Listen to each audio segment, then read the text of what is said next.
এটা তো মানুষ। আল্লাহ তাবারাক ওয়া তাআলা এই জমিনে বিনা বাপে মানুষ আল্লাহ তৈরি করে দেখিয়ে দিয়েছেন, হয়নি? বিনা বাপে, যার বাপই নাই, সেটা হলো কে? ঈসা আলাইহিস সালাম। ঈসা নবী বিনা বাপে জন্ম করে আল্লাহ দেখিয়ে দিলেন, নিজের পাওয়ার, নিজের ক্ষমতা আল্লাহ দেখিয়ে দিলেন। আল্লাহ তাবারাক ওয়া তাআলা তৈরি করেছেন বিনা মায়ে, বিনা বাপে, যার মাও নাই বাপও নাই, সেটা হলো কে? হযরত আদম আলাইহিস সালাম, যাকে আল্লাহ মাটি থেকে তৈরি করেছেন। আল্লাহ নিজের ক্ষমতা দেখিয়ে দিলেন। আল্লাহ তাবারাক ওয়া তাআলা বাপ আছে মা নাই, আল্লাহ নিজের ক্ষমতা দেখিয়ে দিলেন। কে? সেটা হলো হাওয়া আলাইহিস সালাম, যেটা আদম আলাইহিস সালামের রিড়ের হাড্ডি থেকে তৈরি করেছেন। আর মানুষের শরীরের মধ্যে সব থেকে টেড়া হাড্ডি হলো রিড়ের, আর রিড়ের টেড়া হাড্ডি থেকে মহিলাদের জন্ম। এই জন্য রাসূল বলেছেন যে পুরুষ রে, তোমার স্ত্রীরা যখন বাড়িতে থাকবে তখন তাকে দুনিয়াতে নিজের বাবার, নিজের ক্ষমতা দেখাচ্ছেন। এক প্রকার মানুষ বাপ নাই মাও নাই, সেটা হলো হযরত আদম আলাইহিস সালাম। এক প্রকারের মানুষ বাপ আছে মা নাই, সেটা হলো হাওয়া আলাইহিস সালাম। এক প্রকারের মানুষ মা আছে বাপ নাই, সেটা হলো ঈসা আলাইহিস সালাম।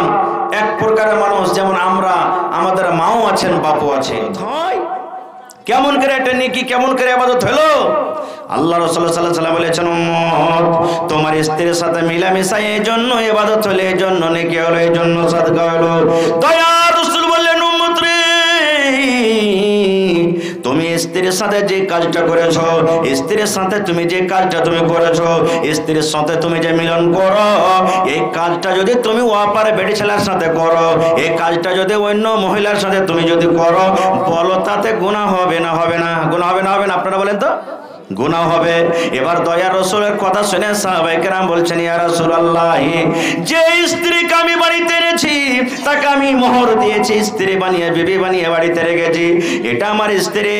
আমি তার সাথে যে কাজটা করি, এই কাজটা যদি ওয়াপার বেটে ছেলের সাথে যদি আমি করতে যাই, গো নবীজি, আমার গুনাহ হয়ে যাবে, আমার জিনা হয়ে যাবে, আমার পাপ হয়ে যাবে। দয়ার রাসূল বললেন, উম্মত রে,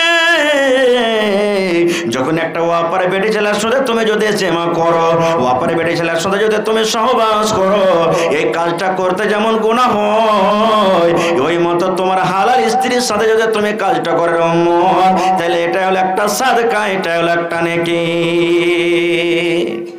এই জন্য তো রাসূলের হাদিস আছে, আল্লাহ রাসূল বলেছেন, উম্মত চক তুমি চলে গেছো রে উম্মত, তুমি চক চলে গেছো, তুমি বাজারে চলে গেছো, তুমি রাস্তাতে চলে গেছো, তোমার চোখের সামনে একটা খুব সুন্দর বেটি ছেলে সেজে গুজে এসেছে, বেটি ছেলেটাকে তোমাকে দেখে খুব ভালো লেগেছে, মন কেমন কেমন করতে শুরু হয়েছে, মন আগা পিঠা করছে। আল্লাহ রে, শয়তান আপনার ভিতরে হুড়া দিতে শুরু করেছে, শয়তান আপনার ভিতরে খোঁচা দিতে শুরু করেছে, শয়তান আপনাকে মনে মনে বলা করেছে, এ আল্লাহর বান্দা, তুই একবার মুখ দিয়ে বল, এই বেটি ছেলেটা কত সুন্দর, এই নারীটা কত সুন্দর, তার ঠোঁট দুটা কত সুন্দর, চোখ দুটা তার কত সুন্দর, দেহ তার কত সুন্দর, আল্লাহ রাব্বুল আমিন তাকে কত সুন্দর করে তৈরি করেছেন।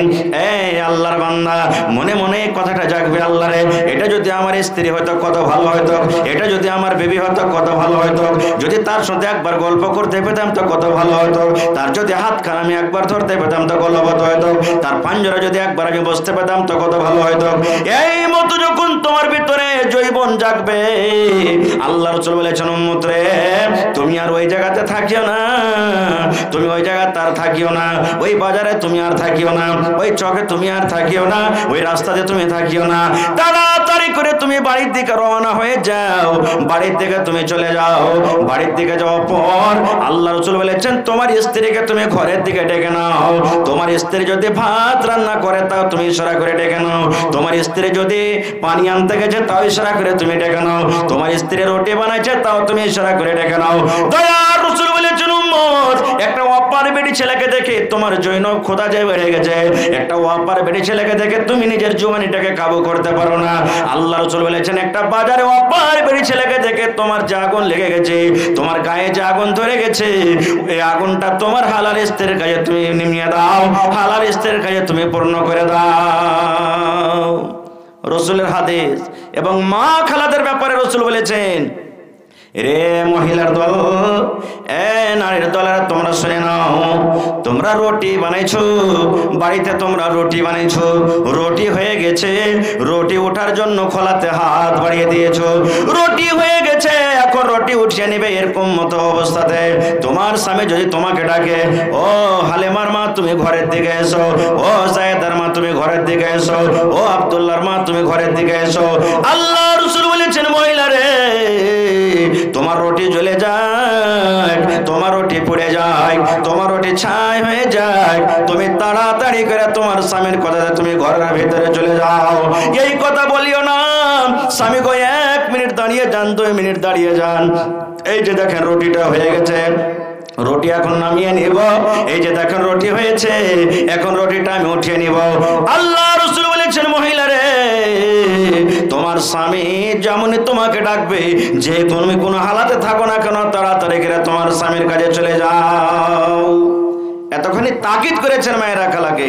কিন্তু সুবহানাল্লাহ, বর্তমান যুগের মা খালাদের অবস্থা এমন, যদি মা খালারা বাড়িতে কোনো কাম কাজ করে আর তার স্বামী যদি রোজে চাইতে মেতে এসে বলে, আব্দুল্লাহর মা 1 গ্লাস পানি গেলা দাও না জি, মন ভালো থাকা তো দিবে, আর না হলে কইবে যে এখানটা কাজ করে কত লাটের বেটা লাঠি আছো, দেখতে পাও না, চোখে সুজে না, কপালিকে আল্লাহ তোমার চোখ দেয়নি, তুমি পানিটা একটু লিয়ে খাইতে পারবে না।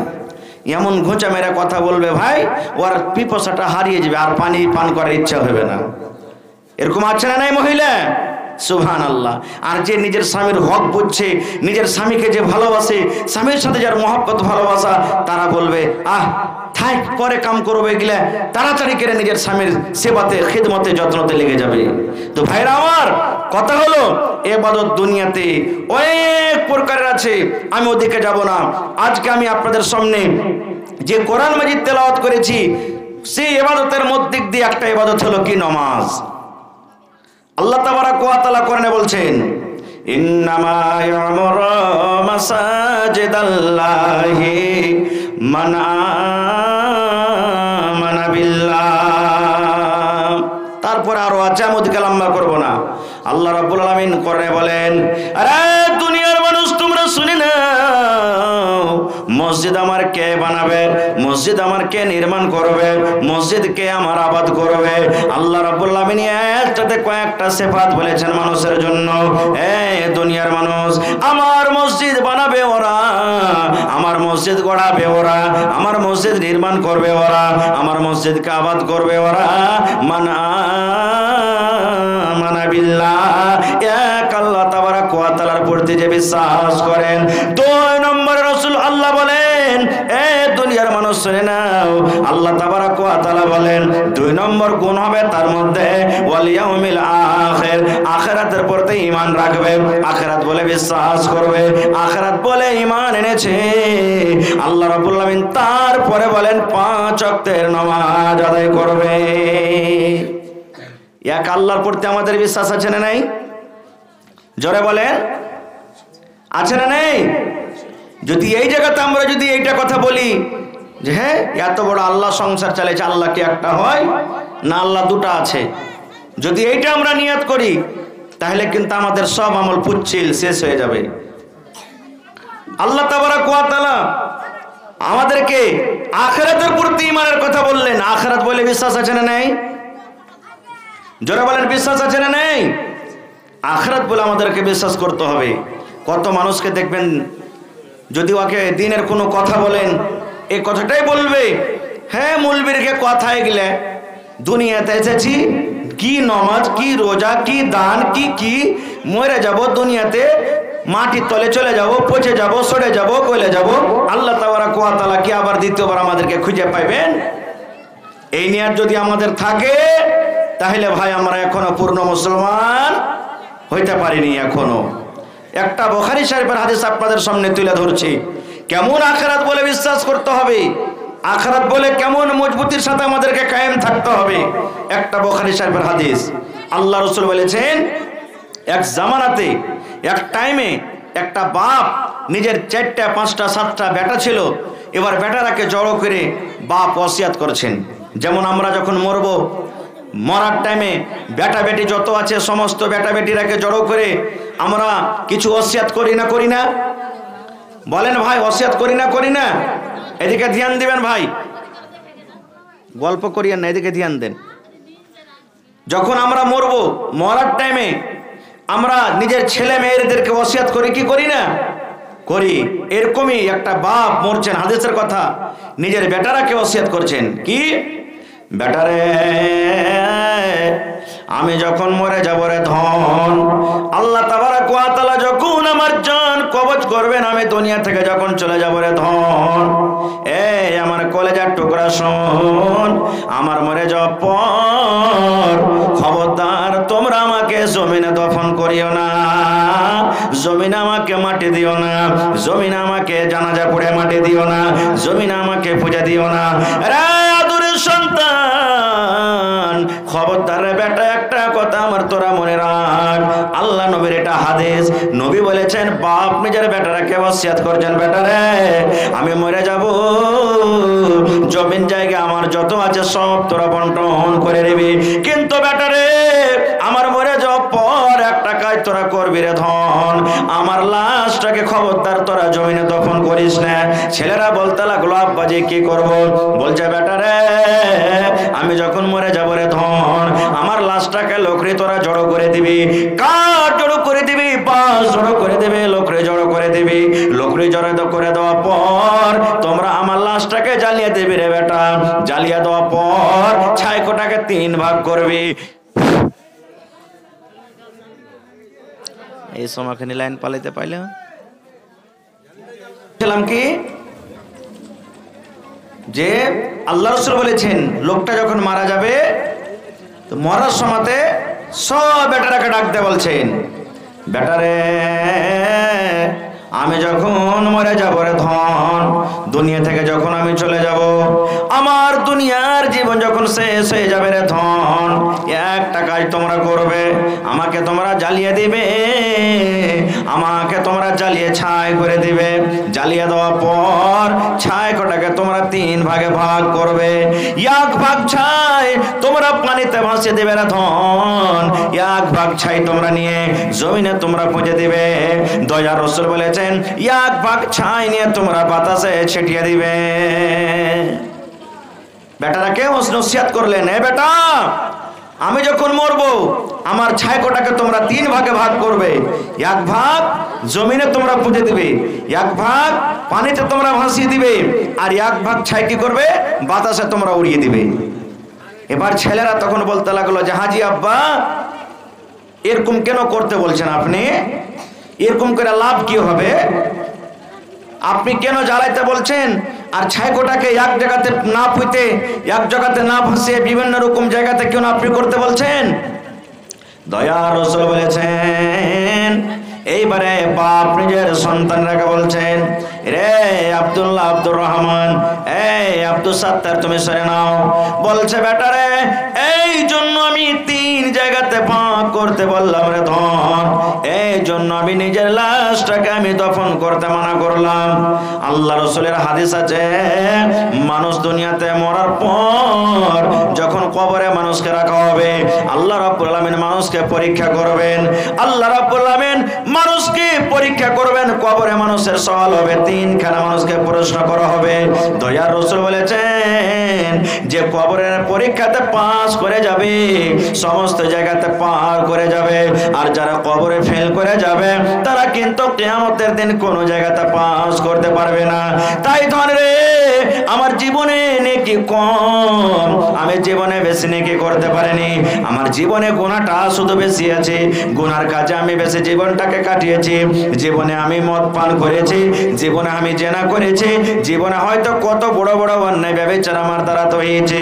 এই জন্য ধরে যদি আল্লাহ রাব্বুল আলামিন ক্ষমতা রাখেন, আল্লাহ তাবারাক ওয়া তাআলা যদি কিয়ামতের দিন আল্লাহ আমাকে এই রূহ দিয়ে দেন, আল্লাহ যদি আমাকে জীবিত করেন, তাহলে আমি হিসাব দিতে পারবো না রে ধন, আমি আল্লাহ রাব্বুল আলামিনের সামনে আল্লাহর কাঠ গড়াইতে দাঁড় হইতে পারবো না, আমি আল্লাহর জাহান্নাম যেতে পারবো না, আমি আল্লাহর জাহান্নাম যেতে ডর লাগছে, ভয় লাগছে। এই জন্য ধন রে তোমরা আমাকে জ্বালিয়ে দিবে, তোমরা আমাকে পুড়িয়ে দিবে, যেন আল্লাহ রাব্বুল আলামিন আমাকে খুঁজে না পায়। এবার বলেন তো, যদি তার কথা মতন তাকে জ্বালিয়ে পুড়িয়ে ছাই করে দেওয়া হয়, তাহলে আল্লাহ তাবারাক ওয়া তাআলা তাকে দ্বিতীয়বার জীবিত করতে পারবেন না আপনারা বলেন তো? আল্লাহ কোরআনে বলছেন ইন্নাল্লাহা আলা কুল্লি শাইইন কাদির। আল্লাহ তাবারাক ওয়া তাআলা সব জিনিসে ক্ষমতা রাখেন, আল্লাহ যা ইচ্ছা তাই করতে পারবেন। এটা তো মানুষ, আল্লাহ তাবারাক ওয়া তাআলা এই জমিনে বিনা বাপে মানুষ আল্লাহ তৈরি করে দেখিয়ে দিয়েছেন, হয়নি? বিনা বাপে, যার বাপই নাই, সেটা হলো কে? ঈসা আলাইহিস সালাম। ঈসা নবী বিনা বাপে জন্ম করে আল্লাহ দেখিয়ে দিলেন, নিজের পাওয়ার নিজের ক্ষমতা আল্লাহ দেখিয়ে দিলেন। আল্লাহ তাবারাক ওয়া তাআলা তৈরি করেছেন বিনা মায়ে বিনা বাপে, যার মাও নাই বাপও নাই, সেটা হলো কে? হযরত আদম আলাইহিস সালাম, যাকে আল্লাহ মাটি থেকে তৈরি করেছেন, আল্লাহ নিজের ক্ষমতা দেখিয়ে দিলেন। আল্লাহ তাবারাক ওয়া তাআলা বাপ আছে মা নাই, আল্লাহ নিজের ক্ষমতা দেখিয়ে দিলেন। কে? সেটা হলো হাওয়া আলাইহিস সালাম, যেটা আদম আলাইহিস সালামের রিড়ের হাড্ডি থেকে তৈরি করেছেন। আর মানুষের শরীরের মধ্যে সব থেকে টেড়া হাড্ডি হলো রিড়ের, আর রিড়ের টেড়া হাড্ডি থেকে মহিলাদের জন্ম। এই জন্য রাসূল বলেছেন যে পুরুষ রে, তোমার স্ত্রীরা যখন বাড়িতে থাকবে তখন তাকে দুনিয়াতে নিজের পাওয়ার নিজের ক্ষমতা দেখাচ্ছেন। এক প্রকার মানুষ বাপ নাই মাও নাই, সেটা হলো হযরত আদম আলাইহিস সালাম। এক প্রকারের মানুষ বাপ আছে মা নাই, সেটা হলো হাওয়া আলাইহিস সালাম। এক প্রকারের মানুষ মা আছে বাপ নাই, সেটা হলো ঈসা আলাইহিস সালাম। এক প্রকারের মানুষ যেমন আমরা, আমাদের মাও আছেন বাপও আছেন। তা আল্লাহ তাবারাক ওয়া তাআলা দ্বিতীয়বার সেই লোকটাকে জীবিত করতে পারবেন না বলেন তো আপনারা? পারবেন? বিশ্বাস আছে তো? হ্যাঁ। এবার তার কথা মতো নবী বলেছেন, লোকটা যখন মরে গেল তার লাশটাকে জ্বালিয়ে দেওয়া হলো, লাশটাকে পুড়িয়ে দেওয়া হলো। লাশটাকে জ্বালিয়ে দেওয়ার পর দয়ার রাসূল বলেছেন ছাইগুলোকে 3 ভাগে ভাগ করা হলো। একটা তার ছেলে ছাই নিয়ে হাঁটতে অনেক দূরে যে বাতাসে ছিটিয়ে দিল। একটা বেটা ছাইগুলোকে নিয়ে সমুদ্রে ভাসিয়ে দিল। একটা বেটা ছাইকে নিয়ে জমিনে পচে দিল।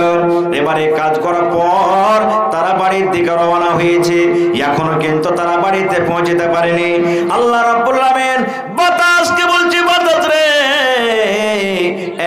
বাতাস আমি আল্লাহ বলে শোন। আল্লাহ রাব্বুল আলামিন জমিনকে ডাকতে বলছেন, মাটি রে শোন।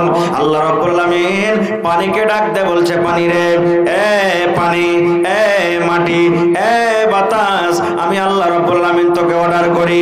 ওই ছেলেরা তার বাবার কথা মতো পানি তোর বুকে ছাইকে বইয়া দিয়েছে, মাটি তোর বুকে তাকে দফন করে দিয়েছে। এই বাতাস তোর বাতাসের কারণে ছিটিয়ে দিয়েছে। বাতাস রে, আমি আল্লাহ রাব্বুল আলামিন আদেশ করি, মাটি আমি আল্লাহ আদেশ করি, এই পানি আমি আল্লাহ আদেশ করি, তোরা সকলে ওই লোকটার ছাইগুলাকে আমার সামনে হাজির করে দাও।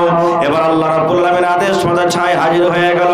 এবার ছাই কোটা যখন জমা হয়ে গেল, দয়ার রাসূল বলেছেন উম্মত রে, এবার আল্লাহ ছাইকে বলছেন কোন, ছাই মানুষে যা, কোন এর ছাই মানুষে যা। যেমনই কথা বলা হলো সুবহানাল্লাহ, দয়ার রাসূল বলেছেন আল্লাহ যেমনই কোন শব্দ বললেন, সঙ্গে সঙ্গে সেই লোকটা আবার মানুষ হয়ে গেল। এবার যখন মানুষ হয়ে গেল, দয়ার রাসূল বলেছেন আল্লাহ রাব্বুল আলামিন লোকটাকে জিজ্ঞাসা করছেন, বান্দা রে, বল রে বান্দা বল, এরকম কাজ কেন তোর ছেলেরাকে করতে বলেছিলি, কেন দফন করতে বলিসনি, কেন এই আল্লাহ আমার বান্দা কেন তোর ছেলেরাকে আগুনে জ্বালাতে বলেছিলি? দয়ার রাসূল বলেছেন উম্মত রে, এবার ওই লোকটা বলবে রব্বুল আলামিন তুমি জানো, আল্লাহ তুমি অন্তরের মালিক, আল্লাহ তুমি দিলের মালিক, সব জানো আল্লাহ, তুমি সব জানো আল্লাহ, সব জানো আল্লাহ, তুমি এই জন্য আল্লাহ জি এর জন্য আমি করেছি যে আল্লাহ আমার জীবনে শুধু নেকি কম, আমার জীবনে শুধু গুনার কাজ আমি বেশি করেছি, পাপের কাজ আমার দ্বারাতে বেশি হয়েছে। আল্লাহ তোমার সামনে আমি দাঁড় হইতে পারবো না, হিসাব দিতে পারবো না। আল্লাহ আমি ভয়ে, আল্লাহ ডরে, জাহান্নামের ডরে আমার ছেলেটাকে বলেছিলাম। আল্লাহ রাব্বুল আলামিন এবারে ওই বান্দাকে বলবেন, বান্দা রে যা রে বান্দা যা, যখন মৃত্যুর সময় সময়তে বান্দারে আমাকে দেখা ভয় করে চলে বান্দা, আমাকে দেখা যখন তুমি মরণ বলে স্মরণ করে চলো, আমার জাহান্নাম দেখে যখন তোমার ভয় হয়েছে তুমি খালিস তওবা করে চলে বান্দা, আমি আল্লাহ রাব্বুল আলামিন